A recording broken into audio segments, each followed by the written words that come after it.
Welcome to Protein Synthesis Part 3, Translation. We're going to be looking at our friend, the ribosome. It comes together, takes our transcribed mRNA, and pops out amino acid sequences. So then we can take those and fold them into proteins. So in translation, we're actually synthesizing proteins. We're actually making the protein here. And we need a couple tools to do this. So in translation, we're using ribosomes to turn the nucleotides of our mRNA into sequences of amino acids, or amino acid sequence eventually becomes a protein. So we need another tool besides the ribosome, and that's going to be our tRNA, these blue cylindrical shapes you see down here on the bottom. And the T in tRNA stands for transfer. So it is transferring amino acids to the mRNA to then build an amino acid strand. So we see in the figure lots of purple shapes out here. Those are our free-floating amino acids. They're just globs of dirt out there. And our tRNA are our ants. And we need to build an ant mound, or our protein in this case. So our ants go out and they gather up all of the pieces of dirt, carry the dirt back into the ribosome, and that helps us to start building our ant mound, or in this case, our protein. But wait, I don't see the word protein on here at all. Do you? However, I do see the word polypeptide. So I'm going to go ahead and point that out real quick. Poly just means two or more, and peptide just means a string. So polypeptide is a string of two or more amino acids. So we're actually not quite making a protein yet. We're getting those building blocks together. So we're taking lots of amino acids to make a string called a polypeptide. Once again, in this we're going to be using a codon chart, because when we translate, we go from mRNA, which is single nucleotides, into an amino acid. So we need to match those up. So let's practice. Got a couple examples. Our mRNA codon meaning 3 nucleotides. First one's AGU. So we go to our first base, find A, second base, find G, and third base, find U. And wherever that matches up, that'll tell us our amino acid. So for the first one, we've got SER. Hopefully I can write this.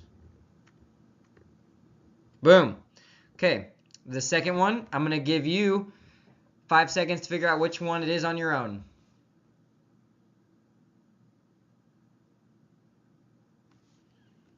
Anyone say GLY? Because down here at the bottom, we look first base, second base, third base, and we find that they all line up at GLY. So that would go here. Hopefully I gave you enough time. If not, scold me sharply right now. Here's our tRNA molecule up close. So remember, this is our ant again. This is carrying those mounds of dirt, the amino acids, over to build our protein. So our transfer RNA, if you notice, has its own nucleotides. It's got its own RNA sequence. And that is for a very good reason. We're going to look at 2 of those reasons. An amino acid has to attach to the top. It needs that sequence to attach to that. And then at the bottom, it's got something called an anticodon. So note a couple things in there. Codon is 3 nucleotides. And anti is the opposite. So it's against. So it's the opposite of a codon. So it is 3 letters. They would match up to an mRNA sequence. So AAG, if a tRNA would line up with UUC of an mRNA. Here's a transfer RNA molecule again. So the anticodon at the bottom always has to match up with the mRNA code. So here we've got AAG. it would have to match up, if we had a sequence of RNA coming through, it would have to match up with a U, U, C. Because we don't want our tRNA, it's kind of like a stamp adding amino acids. We want to make sure it's stamping in the right place. If it stamps the wrong place of the mRNA, then we've got the wrong code, we've got the wrong protein, and things don't work correctly.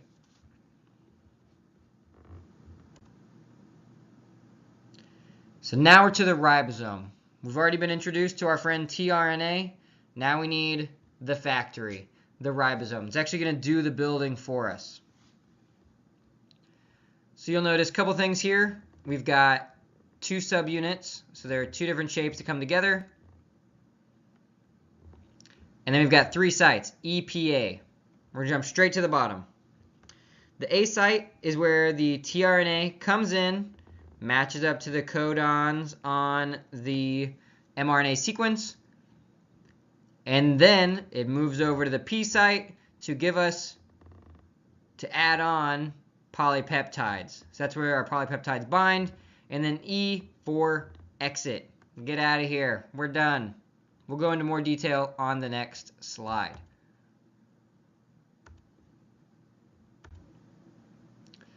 There are 3 steps in translation, just like in transcription. We've got initiation, elongation, and termination. On this slide, we are going to talk about initiation. So we need to build our factory before we can start assembling our proteins. So if we look at this first image, we see that we only have one side of the ribosome so far. So the bottom part of the ribosome attaches to our mRNA sequence. And look what's happened. A tRNA has found a place to start. It has found a match. So our start codon AUG has found its match, the UAC tRNA. So now they are bound together so it can start building the amino acid strand. And this is not free. This takes energy, and that's what we see here. GTP is another way to say energy for our cells. You may have heard of another one. Do you remember when we talked about plants? ATP. GTP is just another molecule, very similar. So once we use some energy, we can bring in that other half of the ribosome so that we can start actually doing some work. Second step, elongation. You notice this is a cycle. It repeats itself. So we're going to start here at the top. So first, the codon is recognized. So a tRNA jumps into the A site. And that, again, takes energy. It costs our body energy to do this. Then, after it's in that A site, we're going to see the strand of polypeptides add on to that new amino acid. That's what's happening here. Peptide bond formation. It's forming a bond. This is the bottom one. This is the second one. Now we've got this string, this polypeptide string of amino acids. And then some more energy is used up, and we've got translocation occurring. Just meaning that it's moving. It's about to, the mRNA is being pulled through the ribosome, and the pieces are just kind of walking down one at a time. So our E is the exit. So that's when our tRNA is going to be sent back out to be recycled to start over again. It's going to go and find another amino acid and then start the process all over. Termination. This is where things end. We've got a stop codon. So the tRNA sees the stop codon, and what's called a release factor, which is like a bodyguard, jumps on to that A site. And it says, I'm not leaving. We have finished our work. We've met our quota. No more protein building today. So our tRNA then breaks off. Our peptide sequence breaks off. And then our ribosome can split apart to be recycled later. But sometimes we don't just want to use just one ribosome because that could take a lot of time. Our bodies might have damage. We might need lots of ribosomes. So poly is another word for lots or many.